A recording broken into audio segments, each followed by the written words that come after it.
Welcome to Inside Economics. I'm Mark Sandy, the Chief Economist of Moody's Analytics, and I'm joined by one of my trusty co-hosts, Chris Derides. Hey, Chris. Hey, Mark. Good to see you. Good to see you as well. Where's our other trusty co-host, Marissa? She's dealing with a power outage, so she may make an appearance if she can, but... she ran out of juice, as they say, huh? Yeah, I don't think it was her overconsumption, but she ran out of power from the power. She ran out of power. Okay. Well, hopefully are they going to get power? What's going on? Do you know? Yeah. They're working on a tentative 2-hour, time frame here, but we'll see. Okay. Well, hopefully she'll join in a bit. We'll miss her, but we've got Matt Colyar. Hey, Matt. Good to have you. Hey, Mark. Great to be here. You're becoming a regular on Inside Economics. Good to have you. Yeah, trusty regular, because that's how Chris and Marissa are referred to, right? Trusty co-hosts. They're trusty co-hosts. You're a trusty regular. Yeah, and we got a lot of data out this week and want to go through that. And to help us digest all of that and then more, we've got Michael Strain. Hey, Mike, how are you?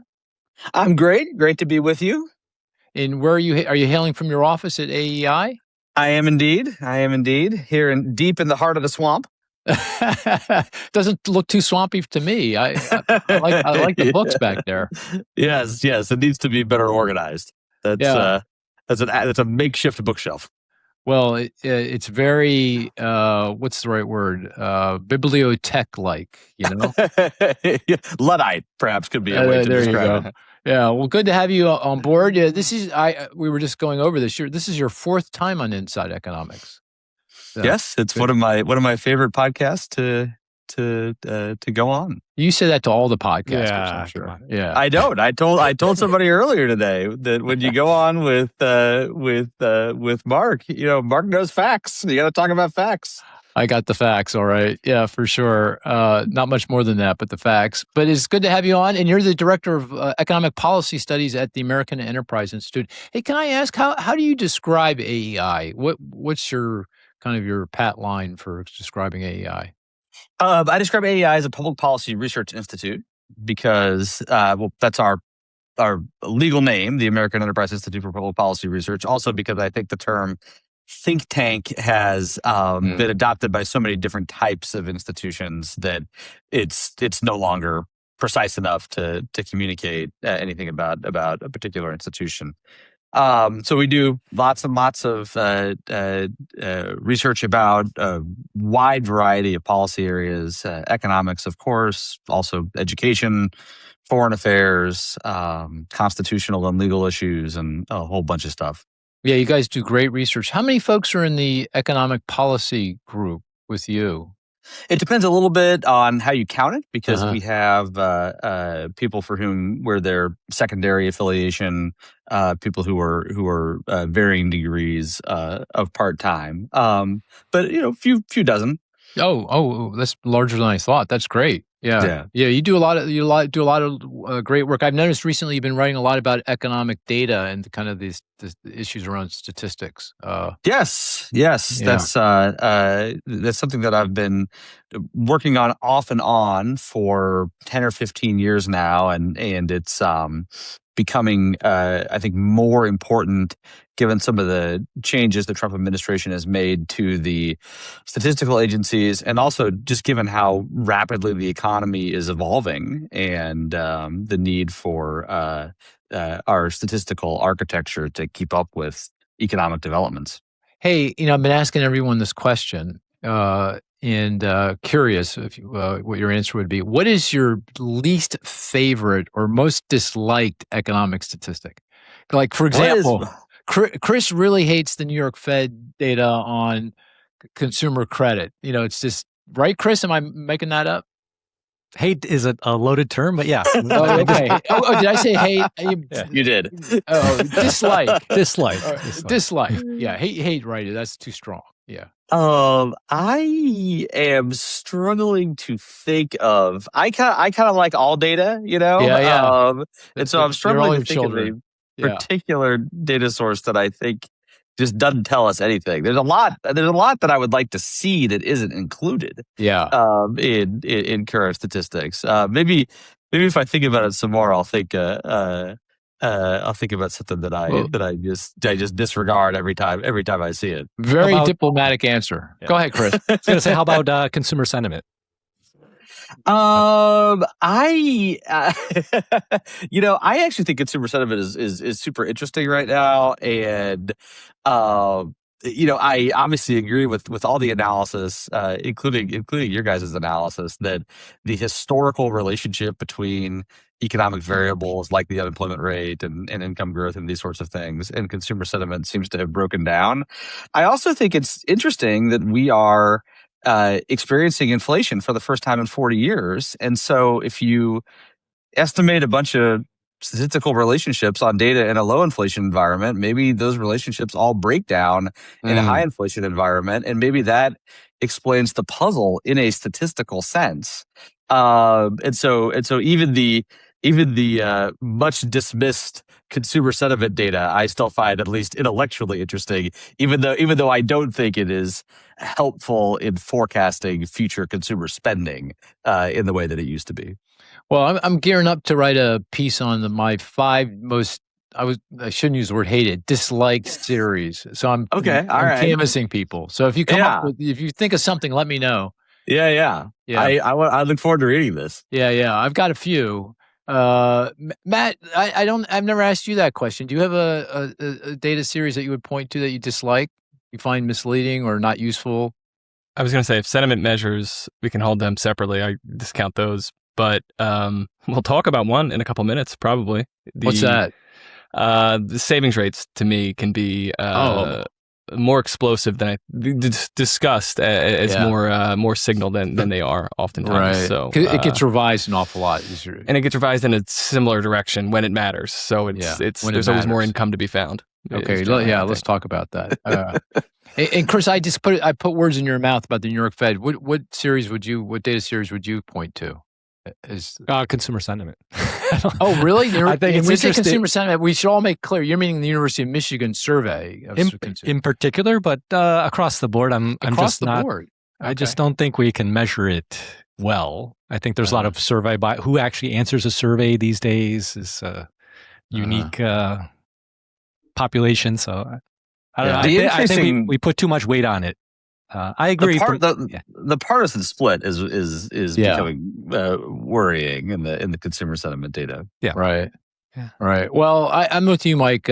All data are my children, so it's not like I give it, and I don't stop any of it. Keep giving me all of it. I'll make the decision whether I put weight on it or not. But I would have told you probably a year ago that I really don't like prediction market data.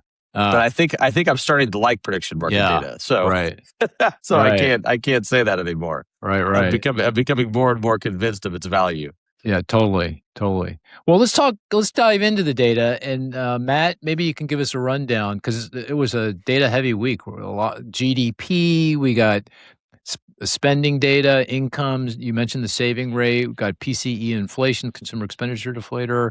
I noticed this morning we got the employment cost index. That's a measure of wage growth, the compensation growth. The University of Michigan survey came out this morning. Just a lot of stuff. So where do you want to start? I think it's a very economist answer, but GDP is probably the best place to start. It was a test. I was just testing you. Right. And I have a bias towards inflationary data, so I'm downsifting that. But so GDP, first estimate of second quarter output growth for the U.S. economy, 1.5% annualized pace. I got to give Justin Begley, our colleague, credit. That was right where we were. We were a touch lower than that. Yeah, it was really nice. And consensus was a little bit higher. So 1.5% growth in a given quarter, that's traditionally, you step back, that's weak for a U.S. economy that's estimated to be growing or the potential growth for the economy about 2.5%, I think is a pretty consensus view. So on the surface, not a great print. I think details matter here. Details always matter, but particularly so today with the first estimate. And what I looked to first is consumer spending. Consumer spending was pretty solid after weak spending in the first quarter of the year. So 2.1 percentage points added to growth from consumer spending, 3.2% annualized pace. What does that mean? It's a pickup in the right direction. This is happening as gas prices were really high, but it was also happening as higher tax refunds were hitting people's accounts and juicing spending to a degree. I think there's a lot of concerns there moving forward, but in general, the consumer and World looked Cup okay. too. Can I just throw in the World Cup probably juiced things Sure. a bit. Yeah. I don't have a great articulation of where that shows up. Service spending, none of that really jumped out, but it certainly points in that direction. Right. So that's the positive story. Elsewhere, if I'm saying 2 percentage points added from consumer spending, You didn't mention CapEx though. What about CapEx as another? CapEx. I mean, I think I lumped the next in just more of reinforcing how big the AI story is. So the CapEx build out is non-residential investment. Again, continues to add a ton to real GDP growth as the infrastructure build out for everything required to enable the AI revolution that we're undergoing is driving GDP growth. At the same time, so much of that build out is being imported. So we look at NetX. So trade is calculated exports minus imports. That difference is what gets applied to GDP. So when imports rise, that's going to be a drag. It's going to decline from take away from real GDP. And because so many of these semiconductors and related computer equipment is being imported into the US for these data centers, we have trade taking a full percentage point off of real GDP growth. So that 1.5 annualized top line growth is being weighed down by a lot of the imported parts for the AI build out. The last part that was big and I think a little surprising, but it's also very difficult to forecast in real time, is the inventory drawdown. So 0.7, so almost a percentage point taken off of real GDP growth from the inventory drawdown. What's happening there? Higher prices. There's hoarding's probably a 2025 story primarily, but there's less incentive for businesses right now to continue building up and instead draw down the inventory that they have. Elsewhere, residential investment, so housing, for the first time since 2024, we have a slight positive contribution from the housing market. Not a ton, so just 0.05 added to top line GDP. Government, minor negative drag, and that's concentrated entirely in federal government. Okay, so bottom line, you're saying the top line number, kind of on the softish side, 1.5% annualized growth. But if you look under the hood, a little bit of strength, some strength related to consumer spending and CapEx, all of which, big part of which could be traced probably back to AI in one form or another. Is that fair? Yeah, for sure. Yeah, that's a fair characterization. Okay. Hey, Mike, given the focus on GDP here, how do you characterize the economy's performance right now? Certainly, particularly in terms of growth. How are you thinking about it at this point? It's looking surprisingly strong to me. I agree with Matt about the importance of focusing on consumer spending, and I would obviously add in CapEx spending as well. If you look at that on a year ago basis, quarterly real final sales to private domestic purchasers, that had been trending down over the last couple of years. In Q2, that trend kind of reversed and it's starting to trend back up again.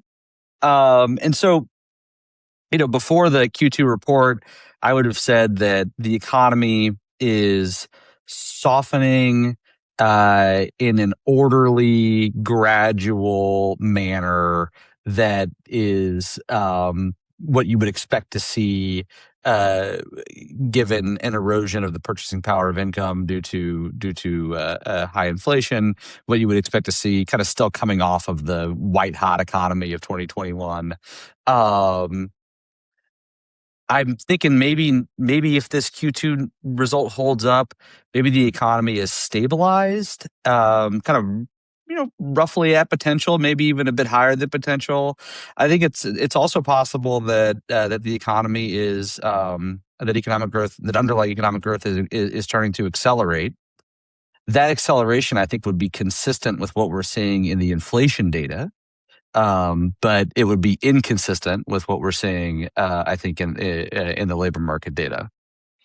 That sounds pretty upbeat. Let me just throw in another data point. I think I'm more upbeat than you. You are, but I'm going to try to convince you that you were too upbeat.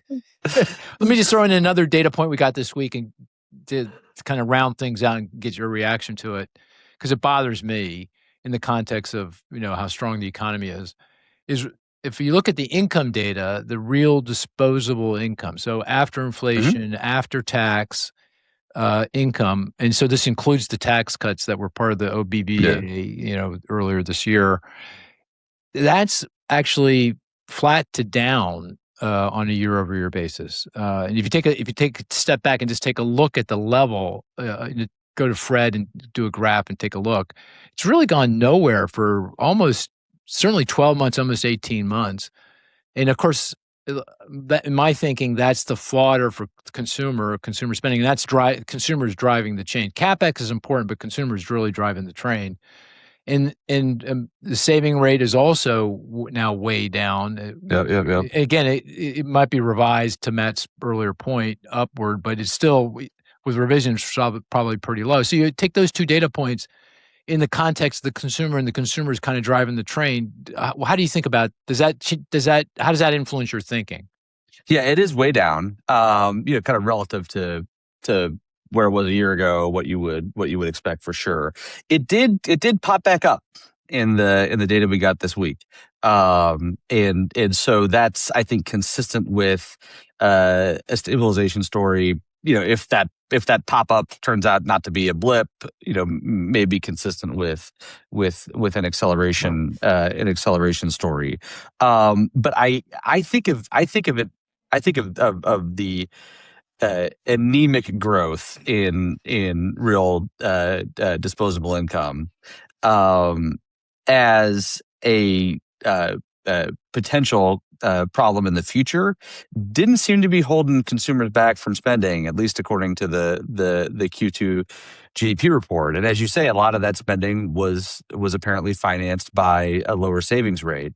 So there's a limit. There's a limit to how much this savings can happen.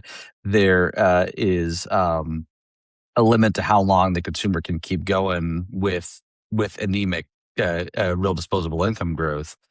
I have thought for years that consumers were, 2 months away from hitting that limit. Yeah. I mean, right. in 2020, consumers just came back with a vengeance after the lockdowns and the restrictions on business activity in the spring. That continued into the 2021. We had 9% CPI inflation in 2021. I thought, okay, that's it. That did not stop consumers. We had a 5% federal funds rate in 2022. I thought, okay, that's gonna pump the brakes on this. That didn't stop consumers. In 2023, I said, okay, things are starting to get back to normal. Consumers are going to start getting back to normal. They didn't. We had President Trump's trade war in 2025. We had the war in Iran, which pushed gasoline prices way up. These have not stopped consumers, and so I am entertaining the possibility that the American consumer post-pandemic is different in structural ways than the American consumer pre-pandemic. More specifically, that the post-pandemic consumer is just willing to spend money and power through headwinds in a way the pre-pandemic consumer wasn't. And I am interpreting the data we got for Q2, which are going to be revised and could tell a different story after the revisions. But I'm interpreting those data as further evidence. I'm interpreting the spending data that we have got over the last 6 months as evidence. Consumers are facing these higher gasoline prices, and they're not saying, okay, I'm going to pay for gasoline by cutting back elsewhere. They're saying, I'm going to pay for gasoline by saving less. And so I think that dynamic has influenced my thinking. But ultimately, Mark, I think you're right. If we have 0% growth in real disposable income, which we had prior to this week's data. I think now we're at 0.5 or something like that. But close to 0% growth in real disposable income is going to lead to a slowdown in consumer spending at some point. Hey, Chris, what do you think of what Mike just said, particularly in the context of the consumer? He's making the case the consumer might be structurally different post-pandemic versus pre-pandemic. What do you think? I think there's something to that. I would point to wealth as the differentiator, right? Housing wealth, stock market wealth. I think that does change the calculus, right? Makes you a little bit more willing to, or makes you more resilient to these types of shocks. So as long as as long as you've had those double-digit gains or strong single-digit gains, that can continue. I worry about going forward here, right? The point I'd make is that this data is great, but we're looking in the rear view mirror, right? When we look at Q2, we know that we have higher oil prices, lots of uncertainty ahead of us, and I'm not seeing certainly house prices continuing to grow here. And on the stock market side, I'm also worried about things flattening out, if not correcting. So I think that a consumer is a bit different, but maybe in the long run, maybe not so different, right? If wealth actually starts to flatten out or even decline. Yeah, I it just feels like a very classic case of the wealth effect, right? Yeah. I mean, And the question is whether the marginal propensity to consume out of wealth has gone up. That would be the way to try and look at it. Sure. Which it seems to me that it has. But I agree with Chris that the stock of wealth has gone up. Right. And so even with the constant marginal propensity to consume, you're gonna see a effect in the consumer spending data. Right. And one way of thinking about it is the way Chris and you have articulated it, that this goes to the resilience of the consumer. The other way of thinking about it is it goes to the vulnerability of the consumer because the stock market got skyward here, and it feels like it's overvalued, frothy, bordering on speculative, and at risk of a significant correction. Yeah, I would add also though that the savings rate has gone down a lot. Yeah, and short term movements in the savings rate. We see the price of gas go up in the same month that the savings rate goes down. That's not the consumer consuming out of stock market wealth or housing wealth. That's the consumer just spending more money out of his or her paycheck that month. Yeah, my kind of stylized characterization of that is there's two factors driving the saving rate lower. One is that wealth effect. I mean, the high end, wealthy, well-to-do they're probably spending more out of income because they could feel like they're wealthy and they're able to do it. And then there's the lower middle income households who are just responding to shifts in their cash flow and income. And when gas prices go up, they got no choice. Either you dip into your saving or you cut back on your spending. Yeah. But I think hey, Matt, you were saying the saving rate is one of your least liked statistic, and it goes to revision. Why is it? And historically, what happens is you get these downward revisions. I mean, I can remember at one point in the historical data, the saving rate was negative back, in the housing bubble in that period. It's still very low by historical standards, maybe the lowest on record going back to World War II, but it's still positive. So it's get revised up. Why does it get revised up generally? Do you know? Talking with our former consumer economist guru, Scott Hoyt, it was always the ability that the government had to find more income, whether it's not just wages and salaries, but it's from asset appreciation and the other opportunities or ways that households have to bring in income is harder to track in real time than expenditures or inflation. But to the consumer resilience point too, I think it's worth at least for the latest shock, the $330, $350 per tax return increase that households saw coincided, and I think in a way that was able to blunt some of the higher gas price effect in a way that gas prices are still high and those returns have stopped. So I think that's a vulnerability too. And if we're seeing depressed savings rates, it was even with this higher income tax return, we're seeing a depressed savings rate for what that measure is. I think is worth noting. Right. Yeah. Mike, you're right. I'm just, I look at the same data and I just have a more disquieting feeling about things. I mean, abstracting from the ups and downs and all arounds in the consumer spending data, it's kind of 2%-ish real, maybe a little bit north of that, times a little bit below that. remarkably stable. That's for sure over the last 12, 18 months. But it's still about 2%, and it feels like that more recently has been driven by factors that are more one-off. Matt mentioned the tax refunds. I mentioned the World Cup.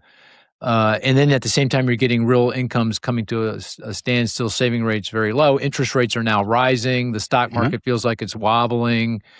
It just feels like all these things are coming together that, we were going to see some real weakness in spending and the economy in the second half of the year. And I'll make a prediction and I'll be on the record.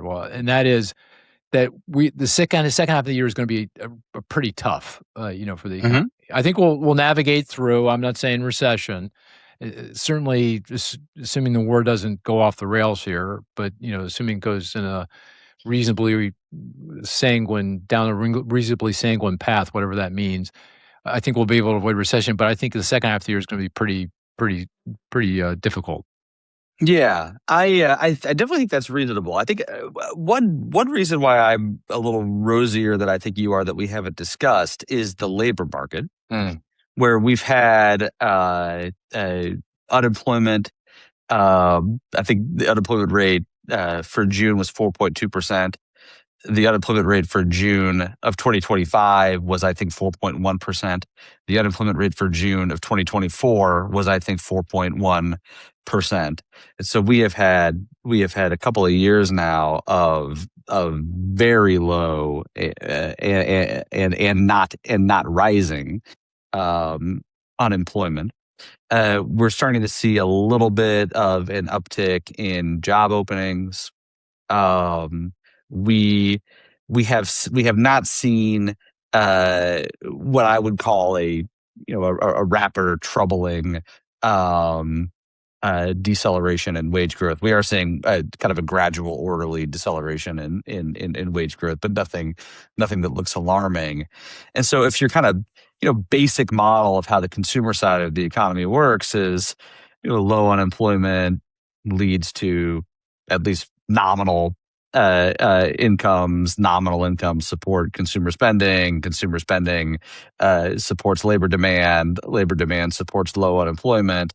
We've got that. What's throwing a wrench in it is inflation. And that's, I think, eroding real incomes. And I fully agree with you that that's a risk. But until it looks to me like labor supply and labor demand are pretty much in balance.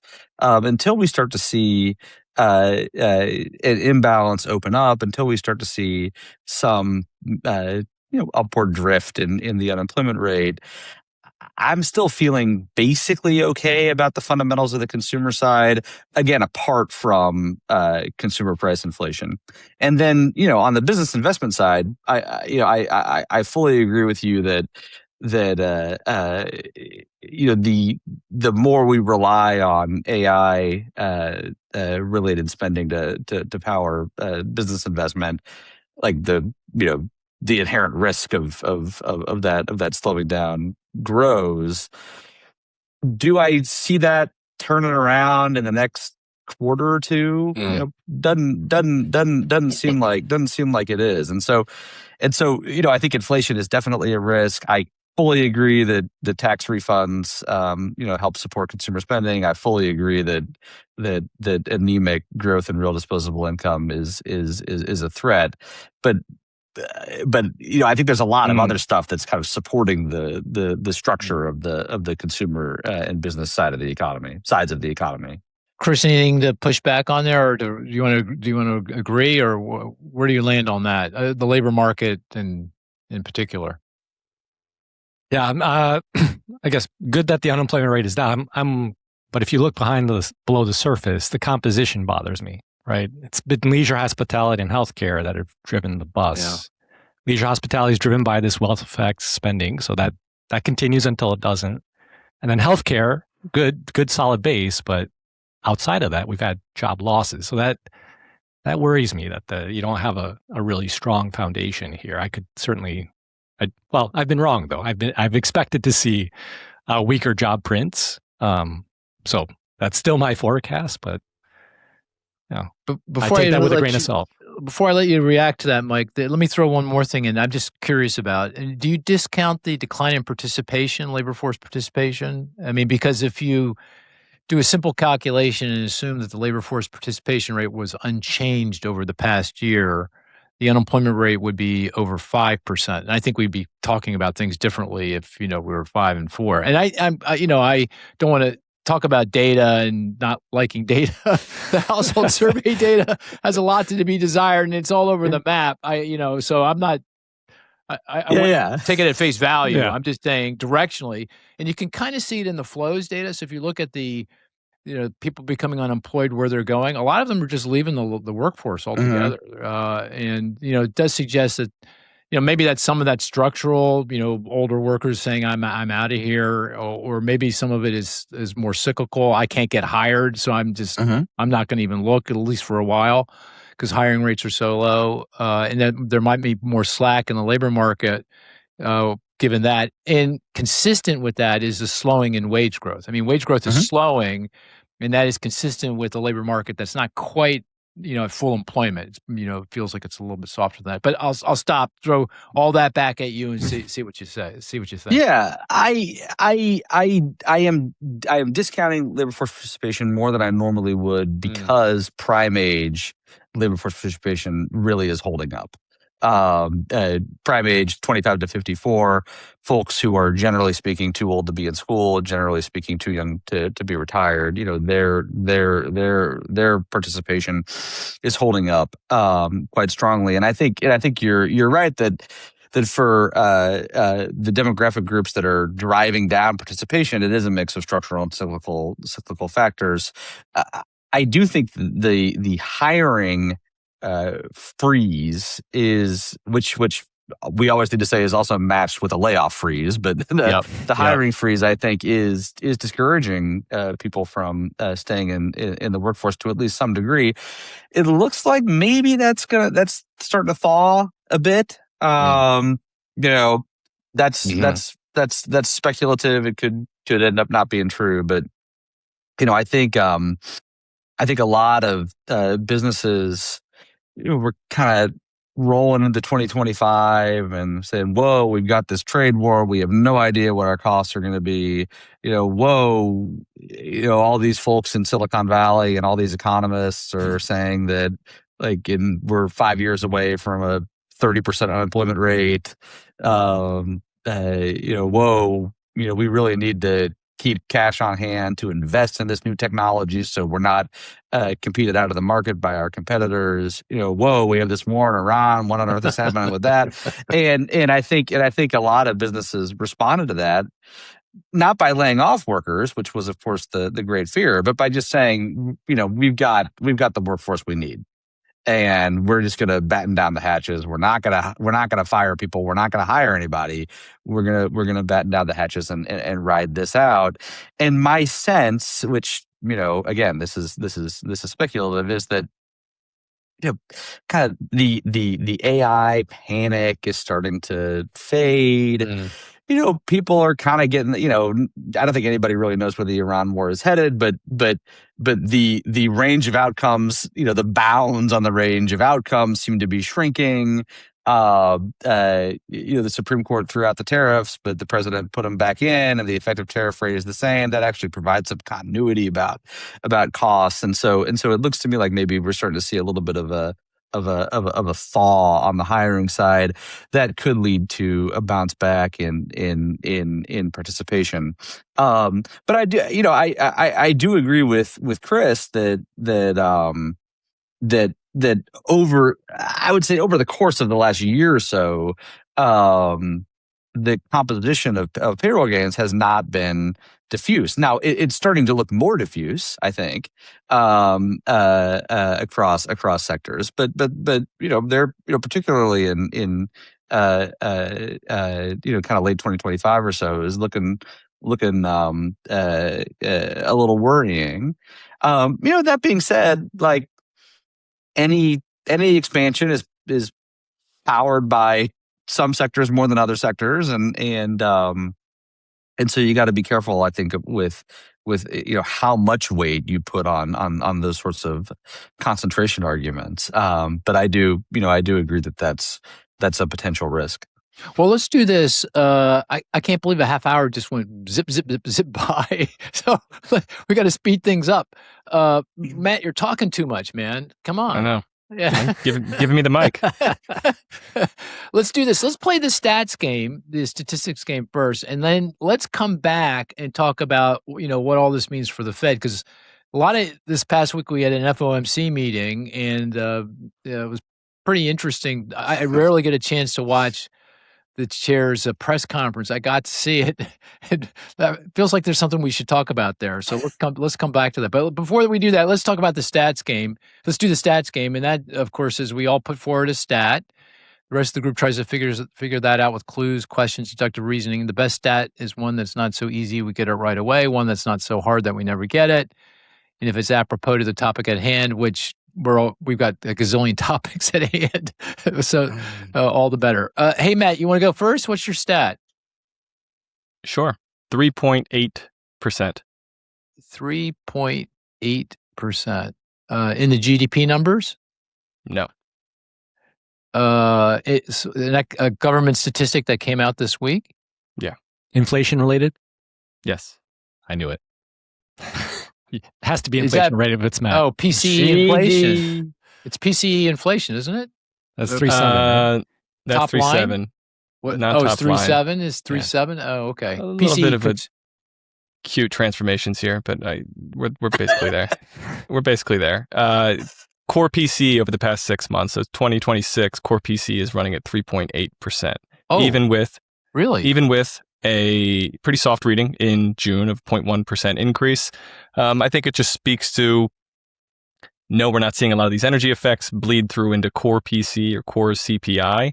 But services inflation is a touch higher than where it would be to be commensurate with. Hold it, Matt. Can I just stop you for a second, just so I understand? You're saying the consumer expenditure deflator, that's the measure of inflation the Fed, that's the basis for their 2% target. Mm-hmm. In the last 6 months, annualized, the core PCE deflator, ex food and energy, is up 3.8%?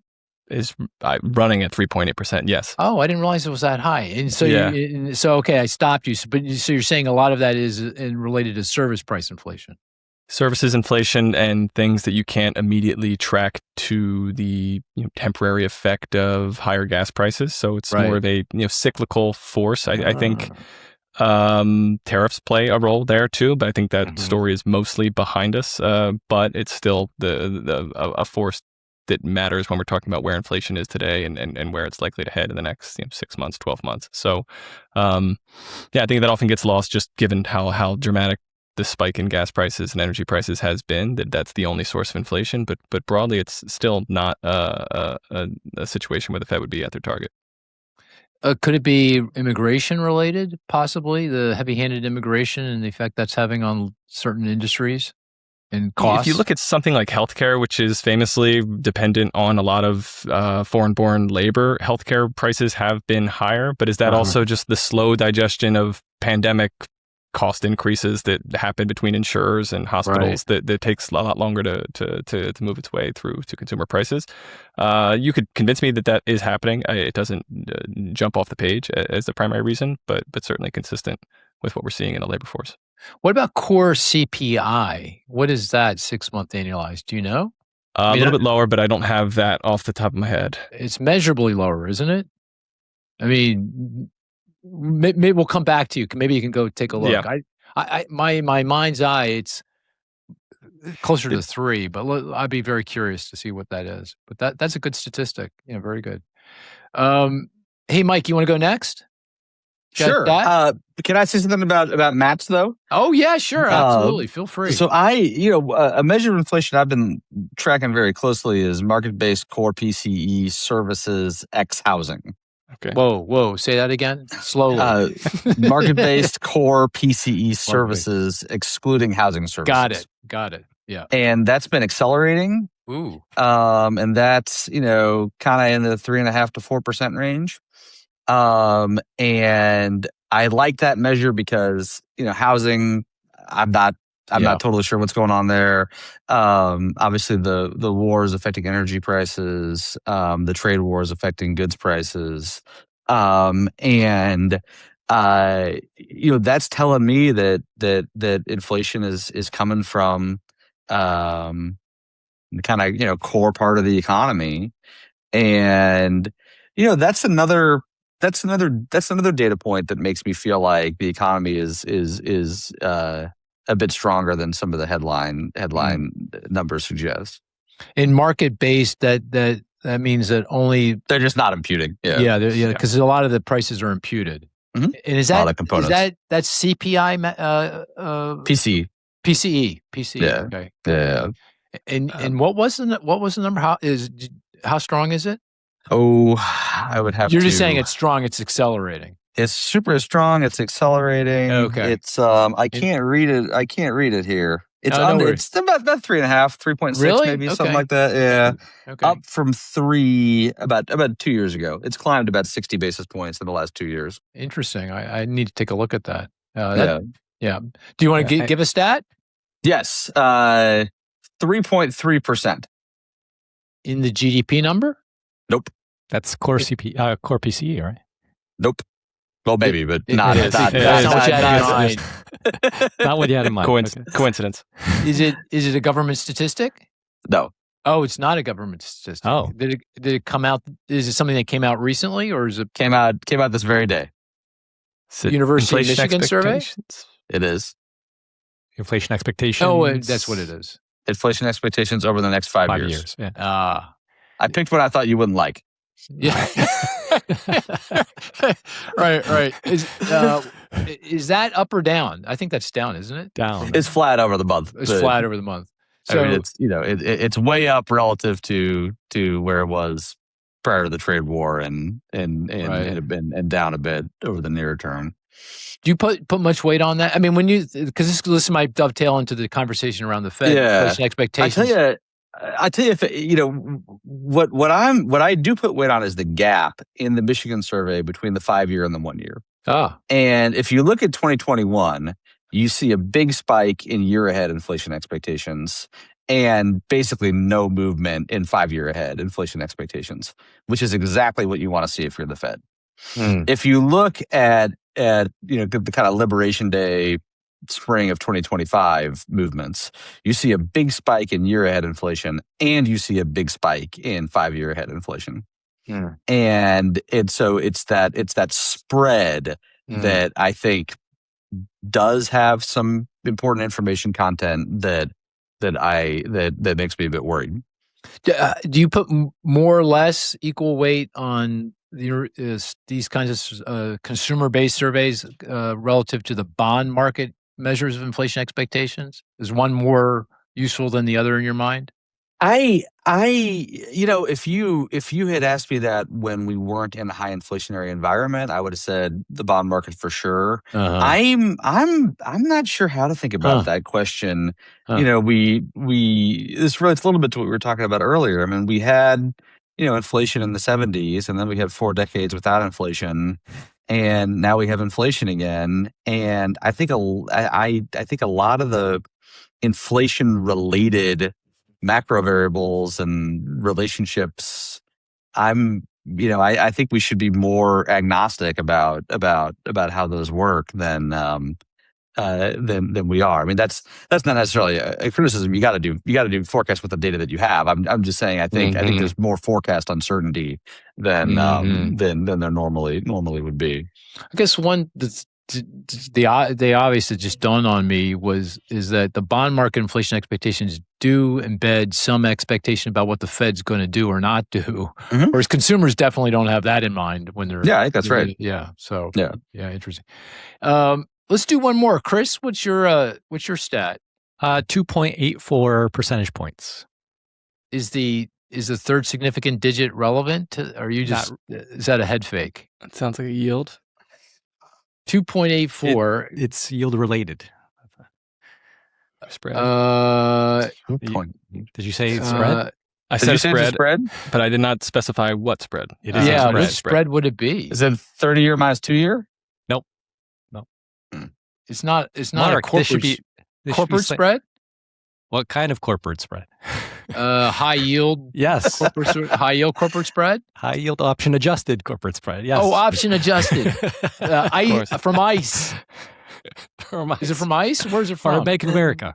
ICE Bank of America. Bank of America. ICE Bank of America. Yeah, ICE Bank of America. I thought you'd like this one, Mark. This was well, it's up a lot. That's up a lot. It's narrow by historical standards, but that's up from where it was, right? No? Yeah, it's like 2.6 before all right. the Iran conflict, and now it's 2. Oh, okay. Yeah, it's up a little bit. It's up a little bit, but it's nowhere near it's still the levels. very low. Yeah. Why do you think I like the? Why are you saying I like the spread? Why? You've got. I tell you, I feel like I am a longtime consumer, Mark, of your work, because when Chris said this is a statistic you should like, that resonated with me. Really? It did. Yes. Yeah. Okay. That's a frequent chart floating around. Yes. When I think about corporate bond spreads, I do think about Moody's. Yeah. Okay. Actually, good point. It's in the Mark Sandy well. That's kind of us, sort of. Yeah. That's a good point. That's a great point. But you've also got this new recession indicator, right? I do. Oh, you. I wasn't quite ready to tell everyone about it, but all right. No, that's okay. We won't. Yeah. No. This is vibe coding, Mike. Okay. Playing around with Claude. I've got a new way of thinking about yield curves and spreads as a leading indicator of recession. The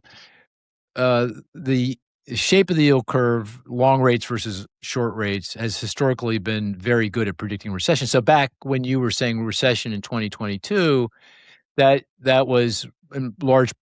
I'm guessing the curve was inverted, and historically it always inverted prior to recession. So this was a good indicator, and it failed in that particular period. So because of that, I've been experimenting with how to use the yield curve as a leading indicator to capture that false positive.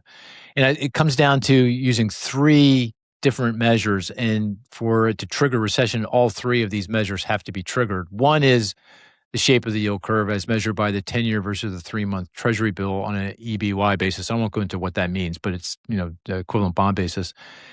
It has to invert. Second, the corporate bond spread is measured by the BAA versus the AA has to fall below a certain threshold, and then third, the term premium can't be too small, because if the term premium is small, that means the Fed is QEing in that period, and it's messing with the signaling in the yield curve, and that's one of the reasons why it failed in that period. And if you do that, of course, I may be overfitting, and Chris pushed me to talk about it earlier than I really would want to, but I am doing it. Sticking it clean. It nailed every recession, and there's no false positive. So I'll send that around. That's super interesting. Yeah. Well, thank you for that, Chris. I'm glad you pushed me to talk about it. I appreciate that. Thank you. And I'm not being sarcastic. That's a real thank you. Oh, yeah. That's surprising. All right. But back to the high yield spread. Are we nervous about that, or that's a signal that things are okay? Yeah, it's seeing bond investors don't seem overly concerned about the current situation. They're not seeing recession on the horizon here. But I'll tell you, the less they're concerned, the more I'm concerned. It's like the stock market. The more investors buy stocks, the more worried I get, because if you look at any kind of spread in the bond market, it's like 2 standard deviations away from anything that's historically we've ever been seen. How narrow the spreads are across the board. That doesn't feel like, if you believe in any kind of mean reversion in the financial markets, that would suggest we're going to have some whopper of a mean reversion at some point. No? Yeah, that's the pessimistic view. That's a pessimistic view, right? Right. Yeah, that's my want. Okay, let's move on, and let's go to the Fed. Mike, it sounds like you're pretty hawkish, Mike. If you were on the Fed, it sounds like you'd be angling for higher rates. Am I wrong? No, you're right. I wouldn't. It's even worse than that. I wouldn't have cut in 25. You would not have. No. Yeah. And I'm on the record as saying that the September cut was a mistake. September 2025. At the time it happened. Yeah. Right. Yeah. and I have not revised my view of that. And that goes to your what? Now, this is a little kind of a half joke. What's your reaction function, Mike? I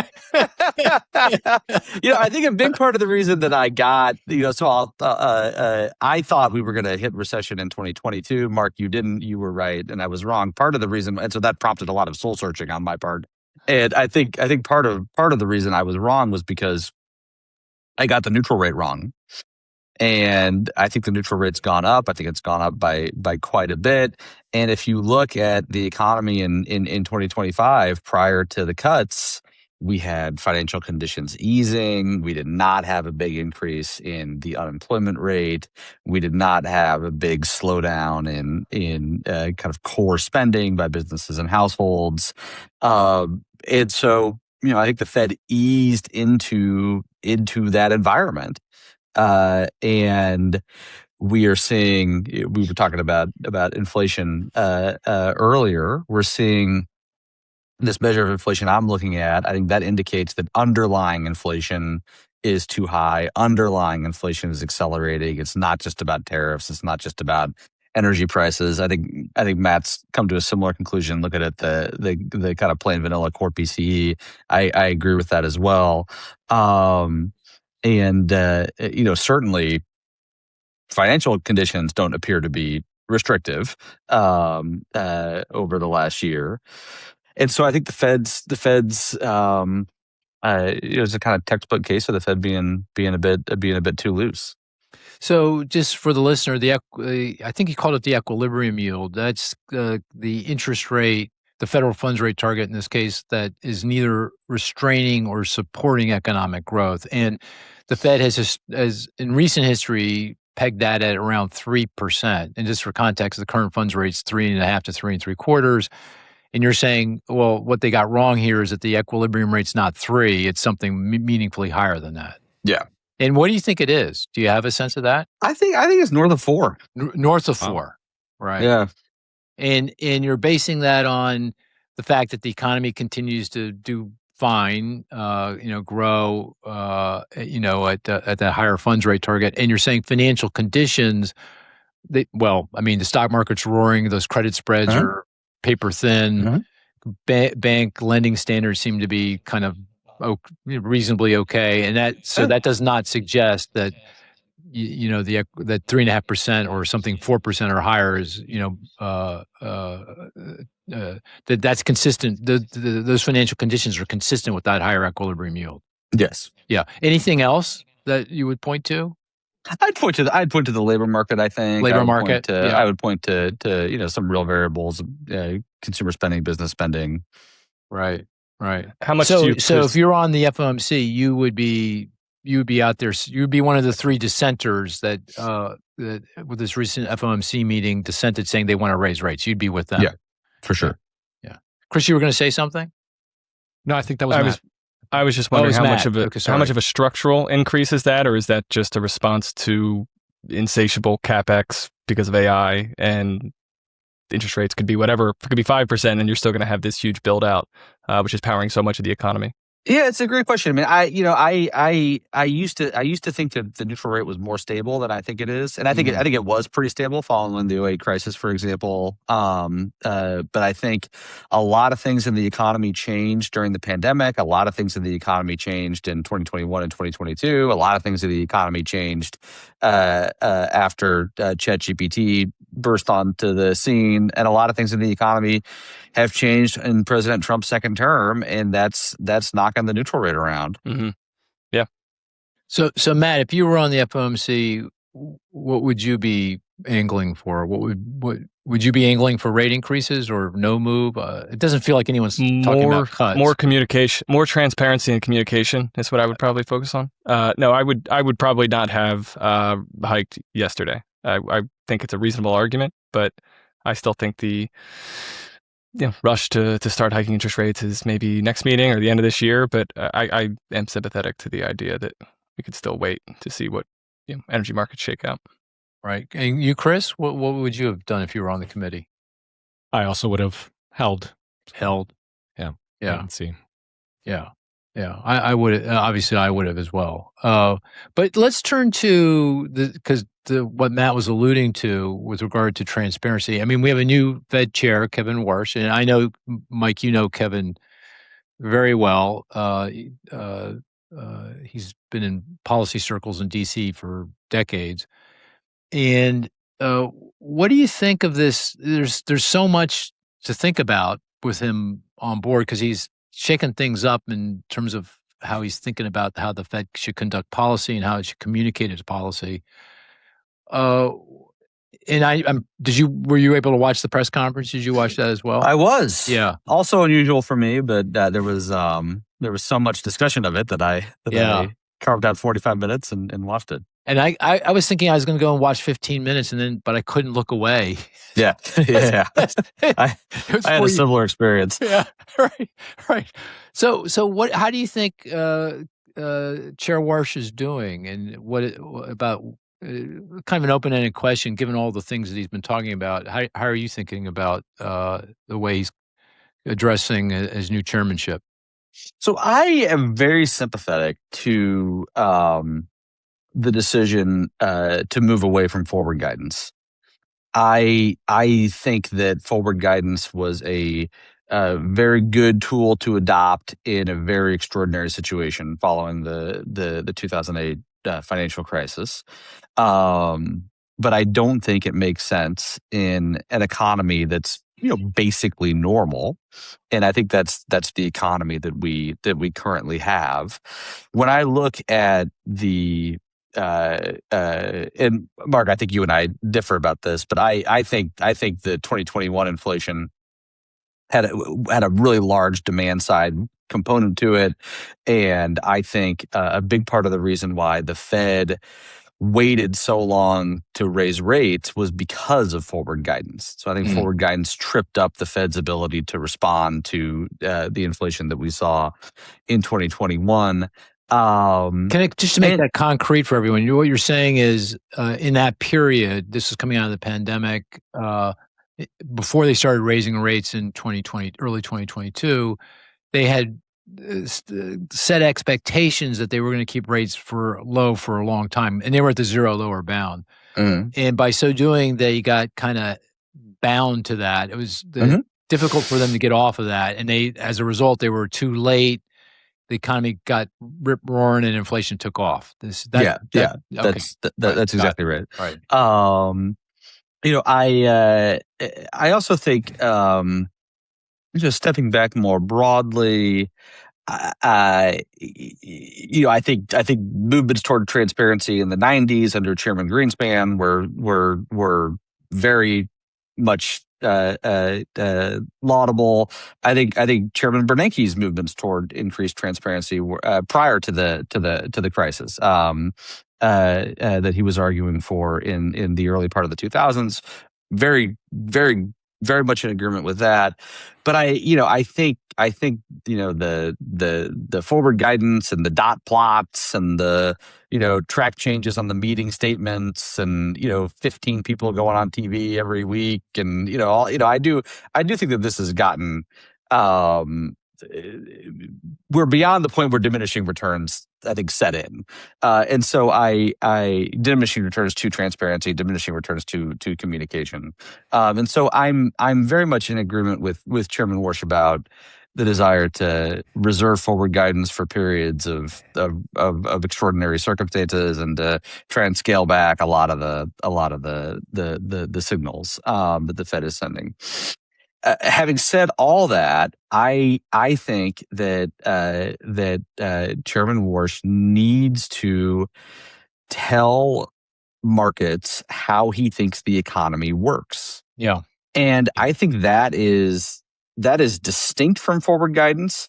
I think that's even distinct from unveiling the reaction function.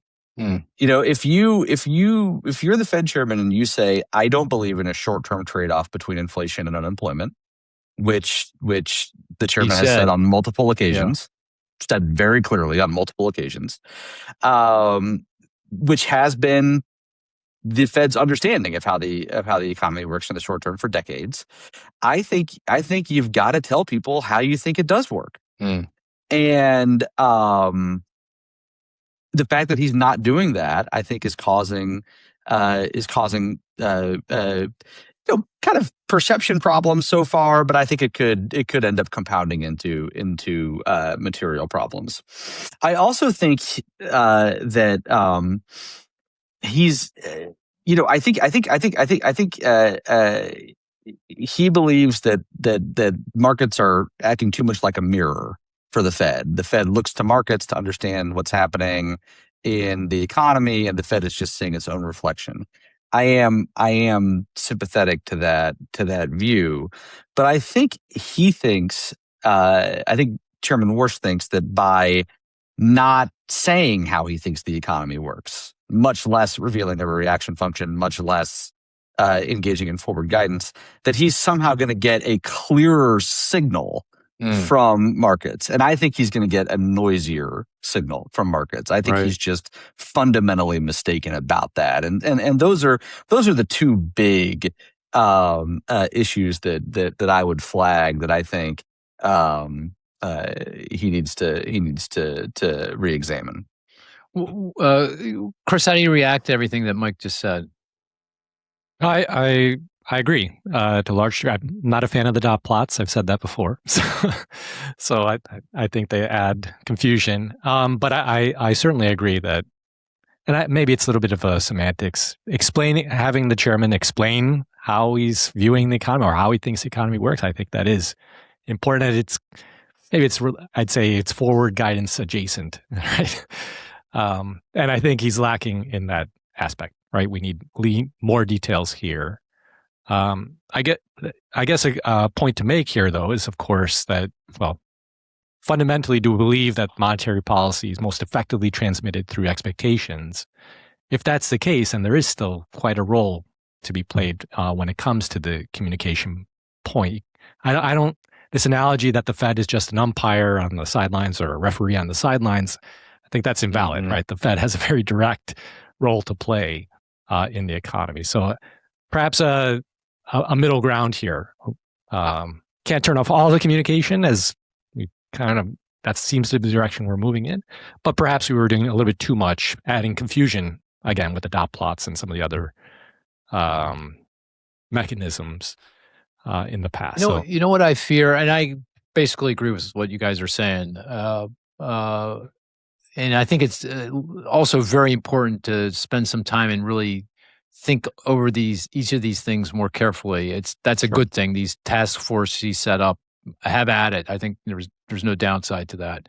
Might not be a whole lot of upside. You heard Chris Waller, the FOMC member, says, "You tell me who's on the on these task forces, I'll tell you what they're going to tell us." So, but there's some of that, but that's okay. That's okay. We should reevaluate these things on a continual basis, and that's a good thing. But I do worry that every meeting, if there's no this is a work in progress, I'm sure. So we don't know exactly how this is all going to play out. But taking kind of a more purist version of what Chair Warsh has been talking about doing around transparency, forward guidance, communication, all those things, feels like every meeting could be live, meaning, we don't know, what the Fed is. There's going to be 30% of the folks that say they're going to cut, 30% they're going to increase, 30% say they're going to do nothing. And if that's the case, that means by definition, somebody's going to be wrong-footed, upset about what happens. And that means volatility. There's going to be a lot of movement in interest rates. And I don't see any upside to that. I really don't. I mean, because that adds to the cost of funding, both in terms of debt financing. Mortgage rates are going to be higher because the value of the prepayment option is going to be higher. It means equity prices are going to be all over the map like they were the day of the FOMC meeting. I just don't see any upside to that. So I feel nervous that he's going to take this too far. Although, having said all of that, he's a smart guy. He knows what he's doing. He's gonna learn and respond and react and adjust. So I think it'll all work out. But that's what I worry about. Mike, what do you think about that point about the volatility? I think it's important to ask compared to what, and so I of course agree that there's going to be more volatility, and I agree that volatility is something to be avoided when you can. But I also think that 9% CPI inflation is something to be avoided if you can. And the Fed didn't start hiking until I think CPI inflation hit 8%. I think CPI back in inflation 2022. You're saying back in 2022, Yeah, yeah. right. And I think CPI inflation was well above target for 12 months prior to the Fed raising rates. You should check me on that, but I think both of those are true statements.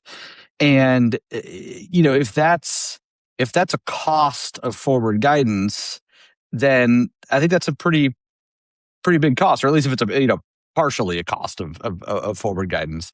I think that's a pretty big cost as well. I mean, I do think that there's a middle ground here, right? And so, I think of forward guidance as the Fed almost pre-committing to a path of interest rates, or making very clear, what it's going to do going forward. And that, I think, we can avoid. I think Kevin's right. Chairman Morse is right to want to avoid it. I think as I've said, I think it played a role in our recent inflationary episode. But you can avoid that while also saying, like, I think when the economy gets hot, the unemployment rate goes down. But when the economy gets hot, like, prices start to rise faster. And or if he doesn't believe that's how the economy works, then say how you think it works. I'd love to hear that. By the way, can you tell me how? what theory he's basing that comment on? I'm just curious. I mean, I don't think he believes in the physical theory of the price level, but some people do. And okay, they're respectable. Or there are coherent theories that say that when interest rates go up, inflation accelerates. Right. There are all sorts of ways you can, you can think about how the economy works. We are economists after all, so we can come up with lots of stuff. I've been known to do that. So and so I think a lot of the volatility, Mark, that you're rightly worried about can be avoided if markets know how the Fed thinks about the economy, without the Fed going all the way to where it was under Chairman Powell with forward guidance and dot plots and all this other stuff. And I completely agree with Chris. The Fed is not an umpire. The Fed is not a neutral force in the economy or in markets. The Fed determines short-term interest rates. And doesn't determine everything in the economy, but short-term interest rates are a really important part of the economy, and the Fed is not a neutral or passive force there. So we've taken a fair share of your time, Mike, and I want to be respectful. But let me just end it with a question about where do you think the funds rate is headed here? So as I said, we're at 3.5 to 3 3/4. Given your sense of the economy, inflation, everything else that goes into that, what do you think the funds rate's going to? How many rate hikes do we have ahead of us in your mind?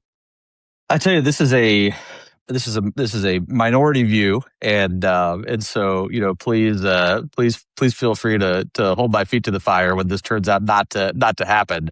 But I'm not expecting a hike in 2026. Oh, okay. Well, okay. Well, we're on the same page then. We're going to go down together. Oh, good. Okay. All right. We'll go down together. That'll be a nice change of pace. And look, if you looked at movements in yields following the press conference, the 2-year went down. Yeah. And I took some information away from that. Yeah. Matt, Chris, I know we do our forecasts together, but feel free. Do you have a different perspective? I mean, we have no rate increases in our outlook here through 2027. Would you push back on that, Matt? I think it's more likely now that we get a hike at the end of this year. Yeah. Right. Yeah. Yeah. One rate hike? Two rate hikes? I mean, I just feel that movement has to happen because of the 10-year at 4.8. And I think that's all signaling a kind of doubt from bond investors that this Fed's going to do what they need to. And I think there could be a signaling or a gesturing that, okay, we will raise rates if inflation remains. Why do you say that? What is it that why do you think, I mean, if I look at the 10-year Treasury and decompose it into inflation expectations, and I do that with the break-evens, the 10-year break-even, and I've got an estimate of the term premia, that's available, with a couple different measures. The 10-year yield is signaling at least 2 rate increases. That's embedded in the 10-year yield. So what is it you're looking at when you're saying that? I think the movement of really long, 20 and 30-year treasuries were bond investors screaming that almost a credibility type of argument. Really? I think is being made. But the 30-year is up less than the 10-year, isn't it?